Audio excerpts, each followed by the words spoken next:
Assalamu alaikum. Regulation of body fluid compartments in the renal physiology. Learning objectives for the session include explain total body water content and its distribution in different body parts. We will be looking into how the input and output of the water is balanced in a day.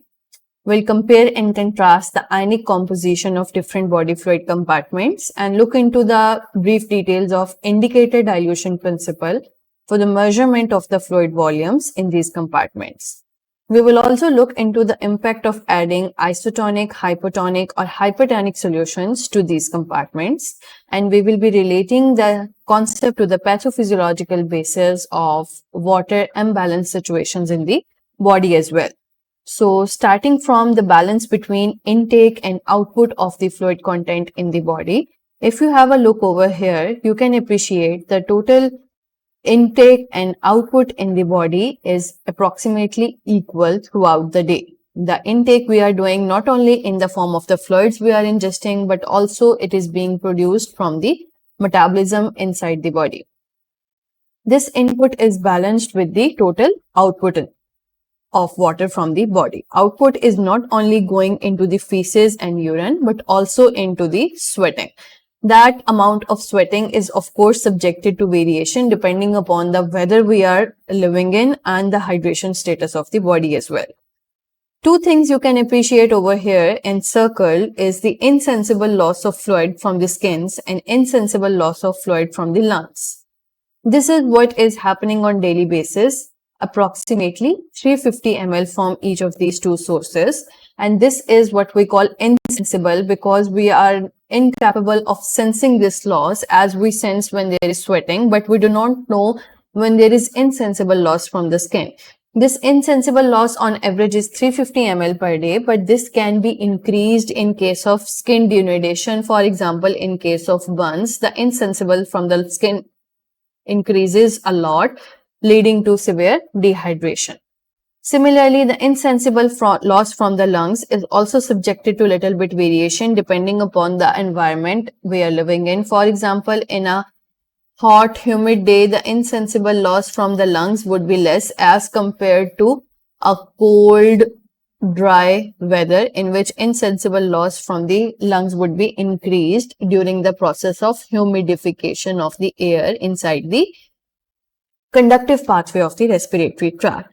So the output overall from this insensible loss, approximately 700 ml on average per day, plus the loss in the sweat, urine and feces, this is counterbalanced with the intake of the fluid we are having. So this is what ought to happen every day. This is also subjected to variation, and here is where is going to be the major control to match it with the intake of the fluid. Either the output in the urine will increase or decrease to balance the intake with the output of the fluids every day. If we are experiencing certain variation, for example, we are undergoing prolonged heavy exercise, the output and input that is of course subjected to variation. As you can see, insensible loss from the skin, that is same, but the insensible loss from the lungs, it has increased. In case of exercise, sweating has increased. So to keep it in balance, the loss in the urine that you can see is decreased from 1400 ml to 500 ml per day. Now we will look into the body fluid compartments. As you know, the body is 60% approximately made up of water. So 60% of the body weight is equal to total body water. This body water is not only present inside the cells, but also outside the cell. That inside the cell, we call it intracellular fluid compartment or ICF, is 2/3 of the total body water, whereas 1/3 total body water is present outside the cells in the extracellular fluid compartment. This extracellular fluid is now not only present inside the blood vessels as plasma, but also as the interstitial fluid. So here we have cells, inside is the ICF, outside is the ECF, extracellular fluid. This extracellular fluid inside the vessels, we call it plasma, and that present in between the cells, we call it interstitial fluid. So if we look into the distribution, the extracellular fluid 1/4 is present in the plasma and 3/4 of the extracellular fluid is present in the interstitial compartment. So if you want to remember this distribution in even an easier way, 60% of the body weight is total body water, 40% of the body weight is ICF and 20% of the body weight is ECF. So you can do the calculations by either of the way. For example, there is a 70 kg man.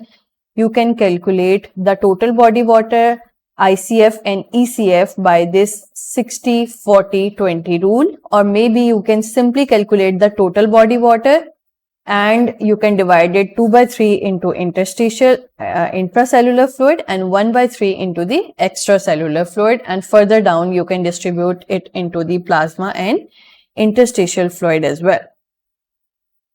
The total body water is also subjected to variation as per the age of the person. It is much more in infants, 75% of the body weight rather than 60% of the body weight. Total body water is also subjected to variation based upon gender. It is lower in females as compared to the males because females of same body weight have more fatty content, whereas the males will have more muscular content. So if the fatty content is more, the water content will be reduced. Similarly, in obese people, there is going to be more fat, so less total body water as compared to the thin lean people. And of course, the effect of age, more in infants, less in adults, and this is going to decrease in the older age as well. There are other body fluid compartments having fluid which do not go into any of these categories, not into intracellular, plasma or interstitial fluid. For example, the lymphatic fluid, for example, the transcellular fluid like CSF, like pericardial fluid, like pleural fluid, like peritoneal fluid. All these compartments collectively are known as transcellular fluid, and it is only 1 to 2% in the body, so usually not taken into consideration when talking about the total body water distribution, but this is a reality and of clinical significance as well, the transcellular fluid compartment. So this is a simple exercise. A 70 kg man and his 60% of the body weight is total body water. So can you calculate now the intracellular, extracellular fluid, interstitial fluid volume and plasma volume? I hope you can simply apply the 60-40-20 rule over here. 40% is intracellular, 20% of the body weight is extracellular. Once you have done this calculation, you can convert 1/4 and 3/4 into plasma and the interstitial fluid volume. Once you have done the calculation, you can compare with this answer key as well. Now the relative composition of different body fluid compartments. If we compare the intracellular versus extracellular compartment, this is intracellular and these both are extracellular. We compare the major cations. As we know, sodium is majorly an extracellular cation. So both in the plasma and the interstitial fluid, you can see the major cation is sodium, whereas potassium is very less. In comparison, the intracellular fluid has much more potassium and only a small amount of sodium concentration.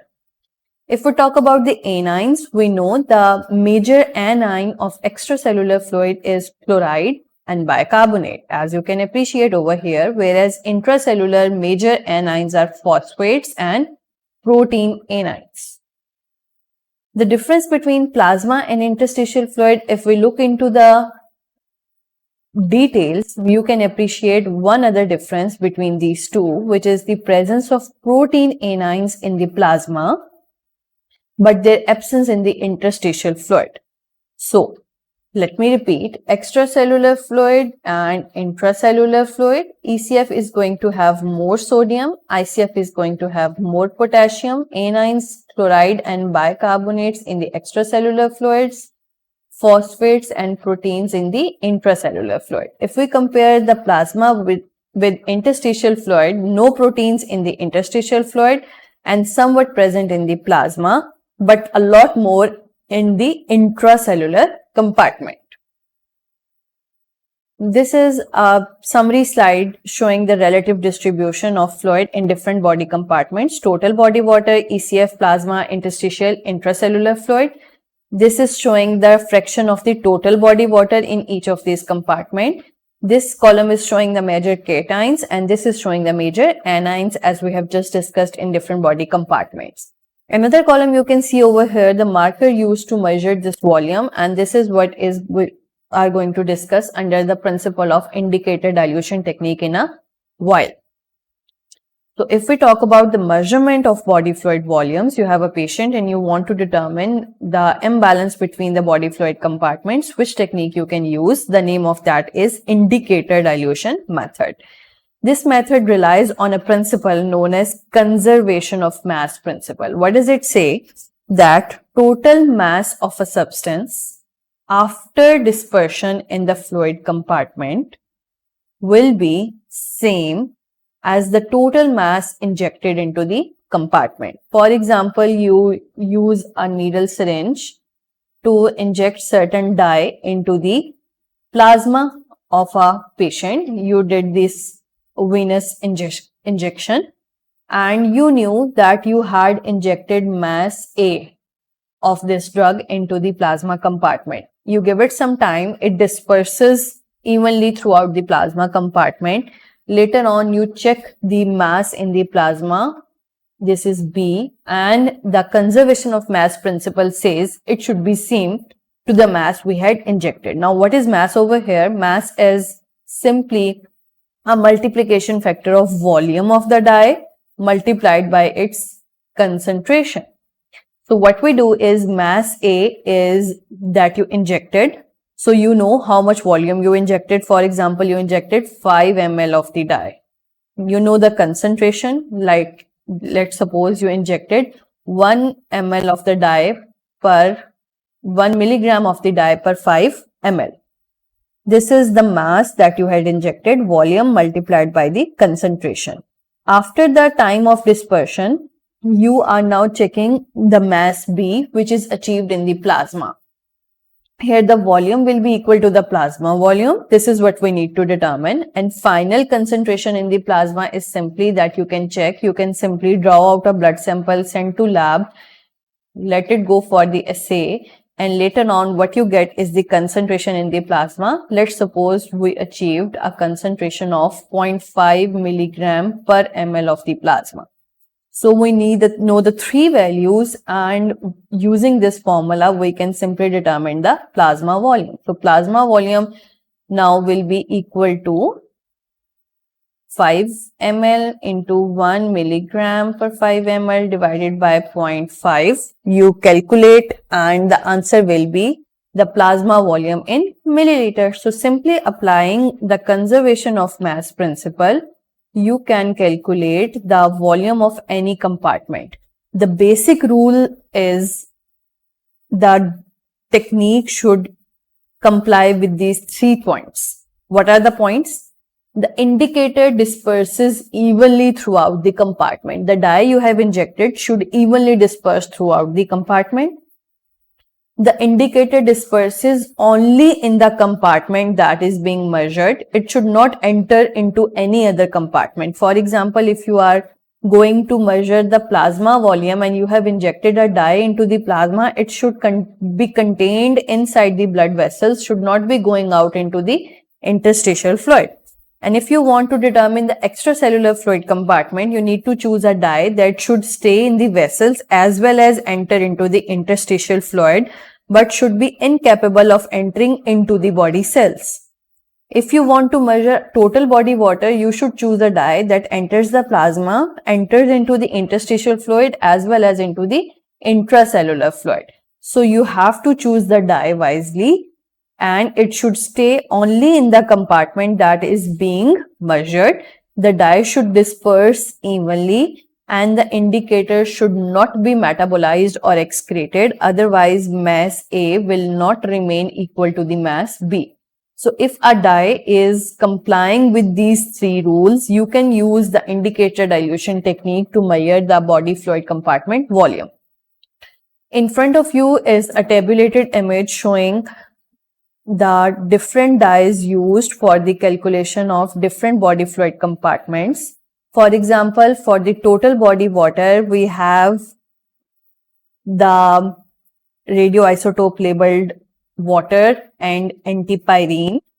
For extracellular fluid compartment, for example, we have inulin. For intracellular fluid compartment, directly no dye is available. For plasma volume, we have, for example, albumin, radioiodine labeled. For blood volume, we can use chromium labeled RBCs, or it can be indirectly calculated from the plasma volume, because blood volume is equal to plasma divided by 1 minus hematocrit. Interstitial fluid volume, again no dye is directly available for the calculation of interstitial fluid compartment. So why is no such dye available for these two fluid compartments? If we think logically, whenever we are injecting a dye, we have to first enter it into the plasma compartment. We cannot inject a dye directly into the interstitial compartment or not directly into the body cells. So you cannot directly calculate the interstitial fluid or intracellular fluid because no such dye is available which can directly go into only these compartments. So how can we calculate these? The method is very easy. You apply the logic. You can calculate the total body water, ECF and plasma volume. By applying the mathematics, you can calculate the volume of intracellular and the interstitial fluid. How?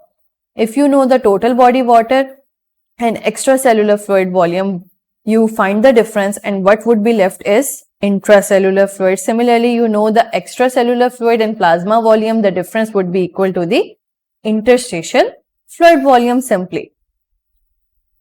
Now moving on to itchy-bitchy concepts like osmosis, osmotic pressure, osmolarity and ions responsible to them. For these, we will be looking into these one by one. So osmolarity is defined as the osmolar concentration of solute particles per liter of the solution. For example, if 1 mole of glucose is present in 1 liter of the solution, this is going to be its osmolarity. 1 mole of glucose, its osmolarity would be 1. 2 moles of glucose, its osmolarity would be double than the 1 molar solution. Osmolarity of fluid compartments in an adult is approximately 300 milliosmoles per liter each. Plasma, interstitial, intracellular fluid volume, although there is little bit of variations, but on average you can say it is approximately the same. Corrected osmolar activity is an added on concept. When there are osmotically active particles in a solution, they may or may not exert their full osmotic pressure. For example, there are 1 molar cations and 1 molar anions. They are independently osmotically active, but when combined, they are going to have electrostatic attraction between them, which is going to decrease their effective osmolar pressure. So this also comes under the impact of the Donan effect. Because of this electrostatic interaction, the calculated osmotic activity is going to be more. As I say, there is 1 molar sodium and 1 molar chloride, and I calculate its osmotic pressure, it's going to be more. And when I actually measure the osmotic pressure of the solution, it is going to be less, and that will be the corrected osmolar pressure, and the difference is because of this Donan effect. And then there is another concept, osmotic coefficient. You multiply the osmotic coefficient with the calculated osmotic pressure and you find the corrected osmolar activity. Now this is going to vary from a substance to substance. Some substances are more osmotically active. they will be having a better osmotic coefficient. For example, if it is equal to 1, the calculated and corrected osmotic pressure is going to be the same. On the other hand, there is another molecule whose osmotic coefficient is only 0.5. The calculated and corrected osmotic pressure are going to be different. Even 0.2 further reduced, 0.1 further reduced. So depending upon the osmotic coefficient value, the corrected osmolar activity of different substances can be varied. However, the osmotic pressure, if we say in one word, is subjected to the osmolar concentration of the substance. This is the major determining factor. It is not at all dependent on the molecular weight of the substance, but by the concentration of the substance, the number of osmotically active particles, it is majorly dependent on that. However, the osmotic coefficient, Donan effect, they are going to play their role to some extent. Plasma osmolarity, if we talk about it, it is majorly depending upon sodium, somewhat on glucose, and somewhat on the blood urea nitrogen as well. We multiply it by 2, the sodium concentration, and the reason is as many cations are going to be accompanied by the same number of anions as well. This tabulation is comparing the relative composition of plasma, interstitial and intracellular fluid compartments, and also showing the total milliosmoles in the end. As you can see, there are more osmotically active particles in the interstitial and intracellular fluid. But when we look into the corrected osmolar activity, it is more in the plasma, which has less osmotically active particles. And this is explained by the Donan effect.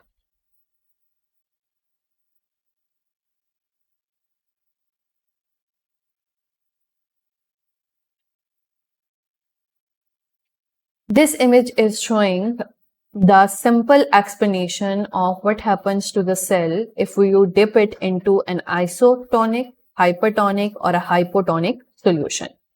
This solution is showing an isotonic solution. There is no difference in osmolarity between inside and outside the cell. No osmosis between the compartment and the cell, so the cell size remains constant.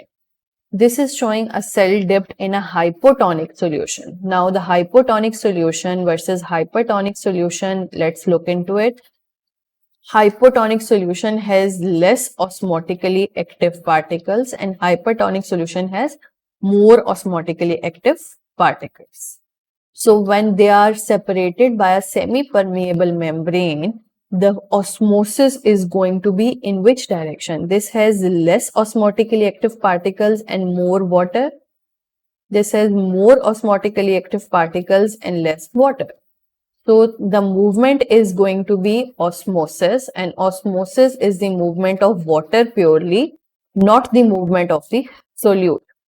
So the movement of water is going to be from this compartment to this compartment, from a higher concentration of water to a lower concentration of water, or on the other hand, you can say from a hypo-osmolar solution to a hyperosmolar solution. Now, in this example, you have dipped a cell in a hypotonic solution, which has less osmotically active particles and more fluid. So the fluid entered into the cell, ultimately the cell size increased. In comparison, when you dipped a cell in a hypertonic solution, the fluid was more inside the cell as compared to the outside. The fluid went out and the cell shrank and the cell size decreased. So this is a simple conceptual aspect. Isotonic solution, cell size no change. If you dip it in a hypotonic solution, water will move into the cell and the size will increase. If you dip it in a hypertonic solution, fluid will leave out of the cell and the cell will shrink. Now let's compare the volume and osmolarity of extracellular and intracellular fluid compartment in abnormal states. If you simply apply the rule of osmosis, that fluid is going to move between the fluid compartments only when there is difference of osmolarity. and the movement of fluid will be from the hypotonic to the hypertonic fluid. You will be able to predict the impact in these abnormal states very clearly. So beginning from over here, if we take the example of the diarrhea, we are going to look into 6 examples, 3 examples of dehydration, and on the next slide, 3 examples of overhydration. Both for the dehydration and overhydration, we will look into the 3 types, the iso-osmotic, hyperosmotic, and hypo-osmotic type of dehydration. Now, whenever there is a loss of fluid as well as the loss of salts, both lost in equal amounts.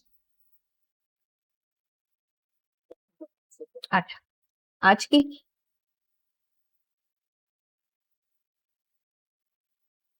So in all these 3 cases, there is going to be dehydration. In case of iso-osmotic dehydration, there is going to be equal loss of salts and water.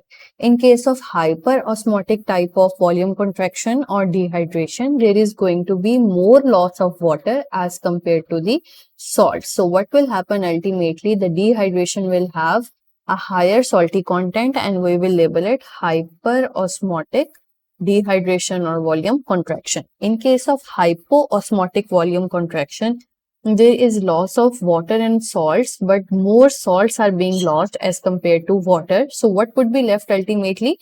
More water, and we will call it hypo-osmotic type of dehydration or volume contraction. So depending upon the type of situation we ultimately have in the body, we label the type of dehydration as iso-osmotic dehydration when equal lost, hyperosmotic dehydration when salts are left more, hypo-osmotic dehydration when water is left more. So we will look into the details of all these conditions one by one, starting from the isotonic type of fluid loss, for example, that occurs in the diarrhea. If we have to interpret these conditions, we need to know that on x-axis, we are looking into the volume of the fluid compartments. On y-axis, we are looking into the osmolarity. These diagrams are known as Darrow-Yannet diagrams, and on the x-axis, you can appreciate the volume of both compartments. This is intracellular fluid, 2/3 of the extracellular fluid, and this is extracellular fluid, that is 1/3 of the total body water. Intracellular fluid, 2/3 of the total body water, and extracellular fluid 1/3 of the total body water. And on y-axis, you can appreciate the osmolarity of both compartments is approximately the same, that is 300 milliosmoles per liter. In case of the iso-osmotic type of the dehydration, you can see the volume of the extracellular fluid compartment is decreased. So in any type of the dehydration, the initial loss is going to be from the extracellular fluid compartment, and as this is the loss of fluid, the volume of the extracellular fluid compartment has squeezed. Now the loss was of iso-osmotic type. Both salts and water were lost in equal amount, no change in the osmolarity, so there was no shift of fluid between the intracellular and the extracellular compartment.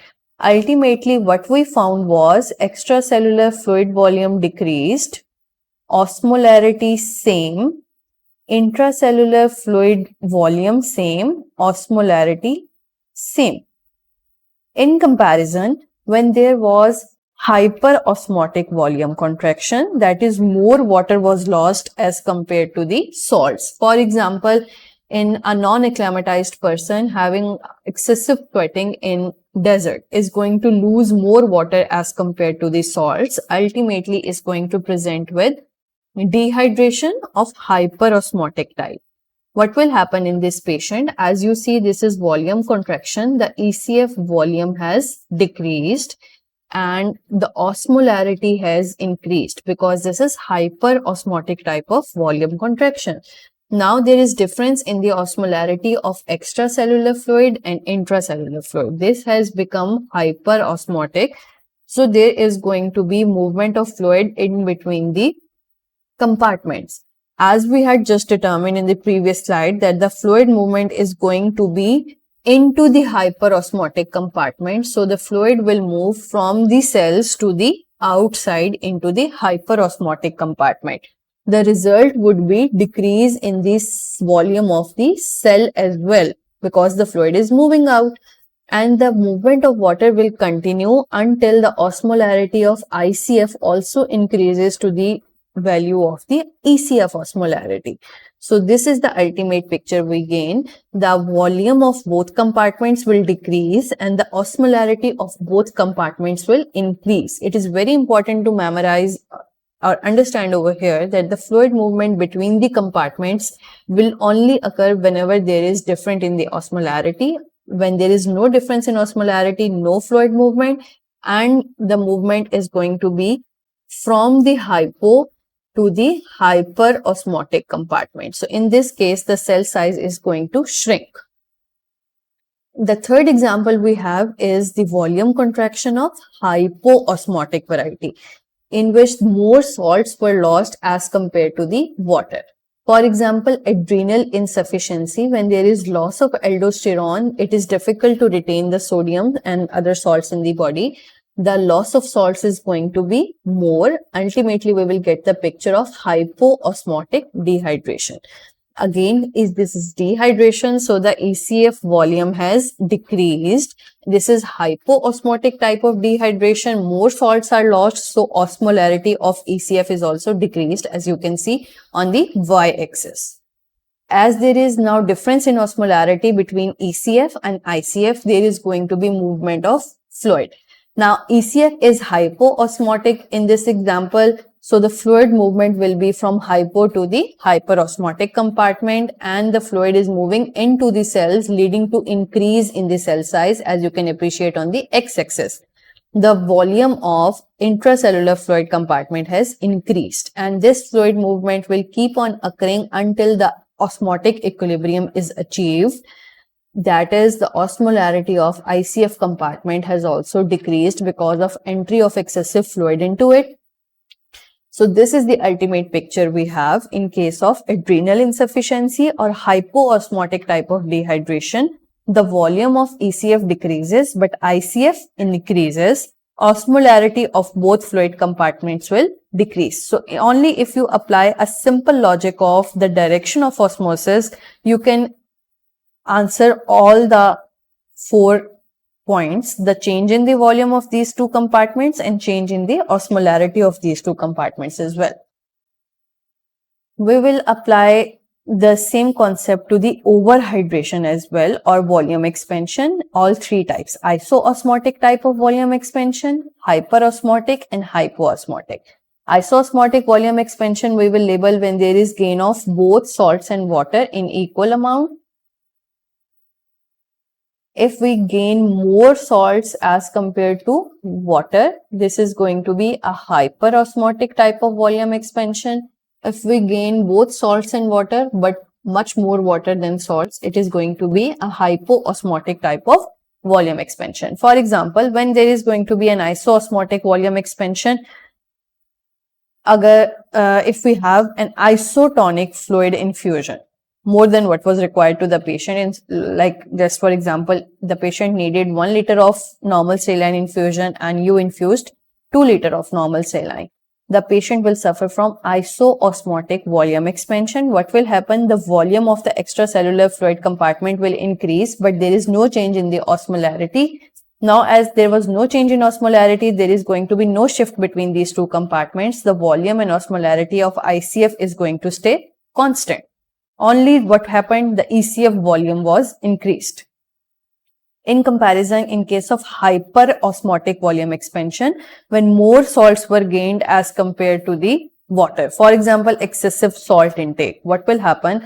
The volume of ECF will increase as well as the osmolarity, as this is hyperosmotic type of volume expansion. You can appreciate on the x-axis volume increase, y-axis osmolarity increase.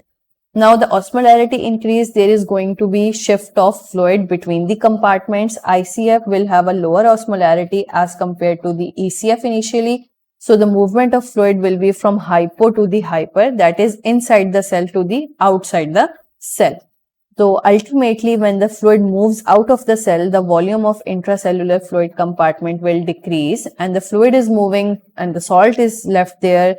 the osmolarity of cells or intracellular compartment is also going to increase ultimately. Lastly, hypo-osmotic volume expansion. For example, in case of syndrome of inappropriate antidiuretic hormone secretion, in which there is excessive fluid retention because of excessive release of the ADH. In this patient, the ECF volume is increasing, but there is retention of pure water more than the salts retention, so the osmolarity of extracellular fluid compartment is decreased. Now, this has become hypo-osmotic as compared to the intracellular fluid compartment. So, fluid will move from hypo to hyper, or you can say from ECF to the ICF. Ultimately, the volume of extracellular fluid compartment is increasing, and resultant would be decrease in the osmolarity of the intracellular fluid compartment. So, if I quickly summarize what we have just discussed, is the basic rule that the fluid movement between the ICF and ECF is governed by the osmolarity. If both have same osmolarity, there is going to be no movement of fluid. If there is difference in osmolarity, one is hypo and other is hyperosmolar, the fluid movement will occur and the fluid will move from hypo to the hyperosmolar side. And the movement will continue until the osmotic equilibrium is achieved. This is another way of summarizing what we have just discussed. Instead of hypo-osmolarity, you can see the nomenclature of hyponatremia. Instead of hyperosmolarity, you can see the nomenclature hypernatremia. Instead of volume expansion, you can see overhydration, and instead of volume contraction, you can see dehydration. So this is one or more the same concept that we have just discussed in the previous two slides. And you can fill up this table and see your comprehension that you have just gained. And I will show you the answer key as well. You can compare.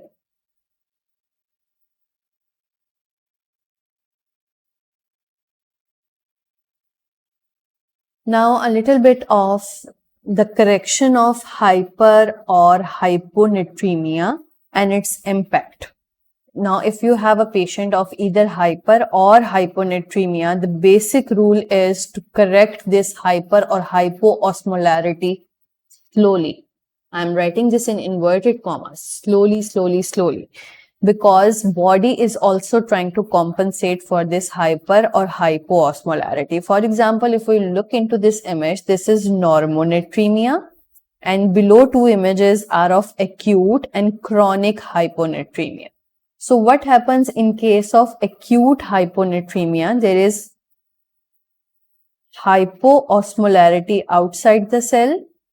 The sodium level is reduced in the ECF. The fluid will move from hypo-osmolar to hyperosmolar direction, that is into the cells, which will result in the movement of fluid from hypo to hyperosmotic direction, that is into the cell, will result in swelling of the cells and increased cell size, as you can see in the dotted line over here.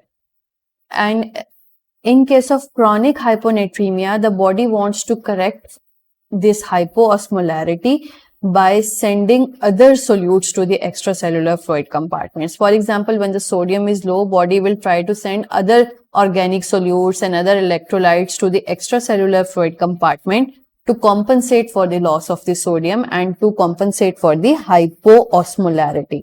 Now the patient presents to you and you correct the osmolarity very quickly. You see the low sodium level and you try to correct for it quickly. The body will not have time to recapture the solutes it had sent outside. For example, the body had sent these solutes outside to compensate for the low sodium concentration, and you corrected the osmolarity too quickly. These solutes will be unable to enter or re-enter the cell, resulting in osmotic demyelination. So rapid correction of hyponatremia is rather going to cause a fatal injury instead of doing favor to the patient. So either it is hypo or hypernatremia, the body is trying to correct for it by the movement of the solutes. So it should be treated slowly. That's all. Thank you very much.